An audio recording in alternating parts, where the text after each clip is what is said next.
بسم الله الرحمن الرحیم. سلام. نوراغا نوریم د افغانستان د الکترونیکي زدکړو د انګرېزي ژبې ښوونکی. هیله ده چې تاسو ټول جوړ او روغ اوسیږئ. زموږ څلورم درس ته په خیر راغلاست. هیله ده چې څلورم درس راسره تر پای پورې وګورئ. په تیر درس کې تاسو ته موږ د انګرېزي ژبې د بې آوازه تورو 9 توري ویلي وه. پاتي توري د نن په درس کې زموږ سره یو ځای تعقیب کړئ. هیله ده چې د درس تر پای پورې راسره یو ځای واوسیږئ. راځئ د درس پر لور باندې.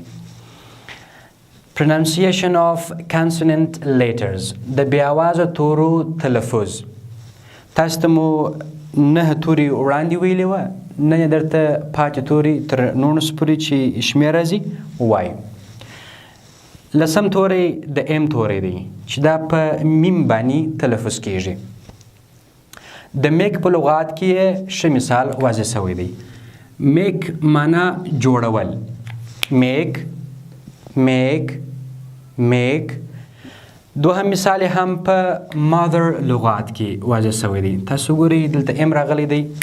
مادر مور مادر مادر مادر. یولسم توری د ان توری دی چې دا په نون باندې تلفظ کیږي. مثال په ناو کې واضح شوی دی. تاسو د ناو لغات ته وګورئ. په دې کې ان راغلی دی. ناو معنا اوس. ناو ناو ناو. ځینې استثناءات هم په دې کې شته چې د ان توری په ځینو ځایونو کې خاموشه پاتېږي. هر کله چې د کلمې په پای کې د ان د توري څخه مخکې ام راغی هلته ان خاموشه پاتېږي. ان دلته ان نه ویل کیږي. په دې لغات کې دا داسې وایو. کندم کندم کندم معنا محکومول یا غندل. دا قانون باید په یاد ولرئ چې دلته د ان توری نه ویل کیږي. دولسم توری د پی توری دی چې په 3 ټکي پی باندې تلفظ کیږي. پور لغات کې مثال واضح شوی دی. پور پور معنا غریب. پور پور پور. د پی توری ځینې استثناءات هم لري چې په ځینې حالتونو کې پی نه ویل کیږي یعنی خاموشه پاتېږي. په دې ځای کې پی سایکولوژي نه ویل کیږي. دا غلط دی. دلته سایکولوژي په دې ځای کې پی خاموشه ده. هر کله چې د کلمې په سر کې پی د اس څخه مخکې راغله هلته پی خاموشه ده. لکه سایکولوژي. سایکولوژي معنا ارواپوهنه. په دوهم لغات کې هم پی خاموشه ده ځکه پی د ان څخه مخکې راغلی ده.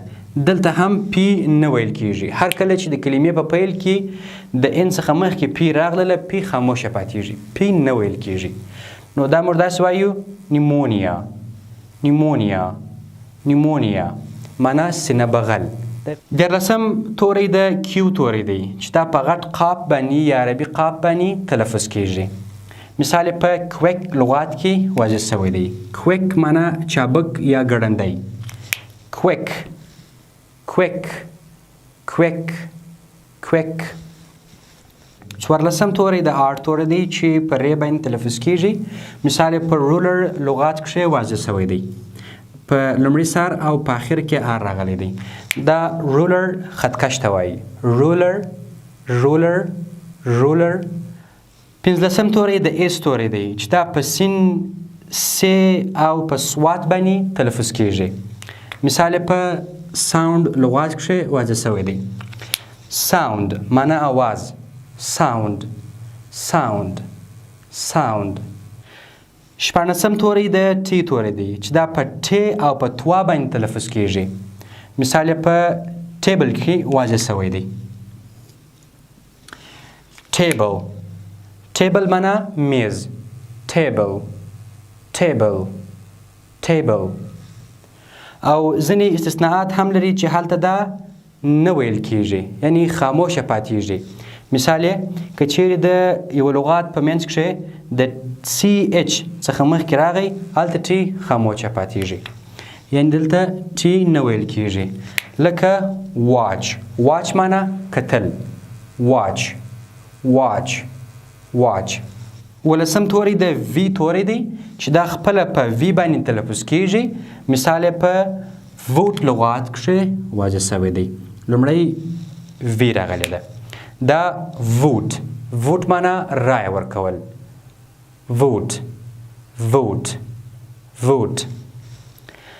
اتلسم توری د ایکس توری دی چې دا خپل په ایکس باندې تلفظ کیږي. مثال په ټیکسي لغات کښې واضح شوی دی. تاسو وګورئ په منځ کښې ایکس راغلی دی. دا داسې وایو ټیکسي، ټیکسي موټر، ټیکسي ټیکسي ټیکسي. نولسم توری د زیډ توری دی چې دا په زی، زال، زوا او غدوات باندې تلفظ کیږي. مثال په زو لغات کښې واضح شوی دی. زو معنا باغ وحش. زو زو زو. دوستانو نن تاسو مکمل د انګریزي ژبې بې آوازه توري ولوستل. صرف د درس په اخر کښې نیمه آواز لرونکي توري چې صرف 2 توري دي هغه هم غواړم در سره شریک کړم چې هغه ډبلیو وای دی. سیمی واول لیټرز یعنی نیمه آواز لرونکي توري. نن د هغوی تلفظ هم در سره شروع کوم ځکه دا 2 توري دي. د دې لپاره خاص درس نشي ځانګړی کېدلی. نو تاسو ورته وګورئ. ډبلیو خپله په وو باندې تلفظ کیږي. مثال په وری لغات کښې واضح شوی دی. وری معنا وارخطا. وری وری وری وری. بل ځینې استثناءات هم لري چې دا دوهم لغات لیکل شوی دی. په دې کښې که چیرې ډبلیو د آر څخه مخکې راسي د کلمې په سر کې هلته ډبلیو نه تلفظ کیږي یا نه ویل کیږي. یعنې نو سو ویلی چې دلته دا ورایټ، ورایټ نه سو ویلی، غلط دی. دا به رایټ وایو. رایټ رایټ رایټ رایټ معنا لیکل. اخري توری چې هغه د نیمه آواز لرونکو تورو له جملې څخه دی هغه د وای توری دی چې په یې باندې تلفظ کیږي. مثال په یارډ کې واضح شوی دی. یارډ معنا انګړ یا غولی.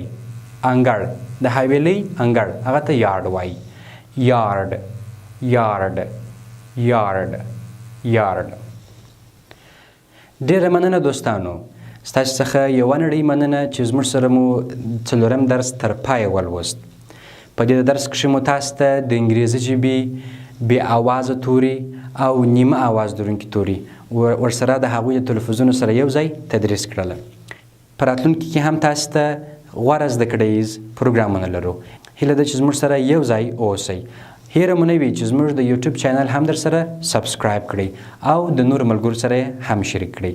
ډېره مننه. ژوندي اوسئ.